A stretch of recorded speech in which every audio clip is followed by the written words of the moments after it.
La nuit tombe paisiblement. Un serpent trouve son chemin dans une menuiserie.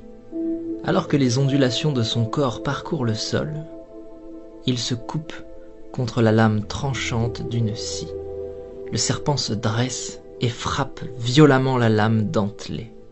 Un acte déraisonné et sans conséquence pour la scie, mais qui blesse gravement le serpent à la mâchoire. Aveuglé par sa rage et convaincu d'être face à un ennemi dangereux, le serpent entoure la scie de tout son long pour en venir à bout et la faire suffoquer. Une nouvelle attaque sans incidence sur l'ennemi, un ennemi pourtant sans conscience, vainqueur malgré lui d'un combat sans adversaire. Le serpent se tue lui-même sous l'effet de sa propre étreinte contre une lame aiguisée et apathique. Ignorant, le serpent est mort dans un combat contre lui-même, tué par sa propre colère. Le message est fort ici. Souvent, lorsque nous réagissons sous l'effet de la colère, nous pensons que les autres nous ont blessés, qu'ils ont agi sciemment, et nous réagissons au quart de tour alors que ce n'est pas nécessaire. Nous cultivons de la rancœur et du ressentiment.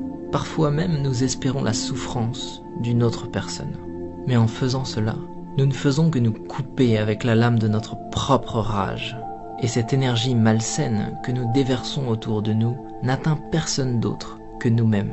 De tels sentiments sont souvent inoffensifs pour ceux dont ils sont la cible et profondément néfastes pour notre propre cœur. Lorsque nous réagissons sous l'effet de la colère, plutôt qu'avec compassion, personne ne gagne. Ignorer la négativité est toujours plus sain. Pardonner, accepter et laisser passer est toujours plus habile. Se concentrer sur la création plutôt que sur la destruction est toujours plus sage. Et il est plus noble de bâtir la vie que nous voulons, plutôt que de chercher à détruire celle que nous ne voulons pas. Si quelqu'un se comporte mal avec nous, plutôt que de réagir avec agressivité et violence, peut-être devrions-nous comprendre ce qui est en train de traverser cette personne et faire preuve d'écoute et de compassion. Peut-être que sa journée est difficile. Peut-être que toutes ces journées sont difficiles.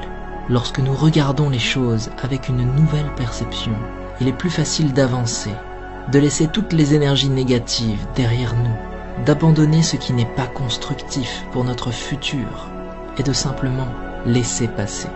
Nous devrions avancer avant que la colère nous consume et nous détruise comme le serpent. Ne réagissez pas, montrez de la compassion, ne ressassez pas, avancez et restez concentrés sur l'élaboration d'une vie meilleure pour vous-même.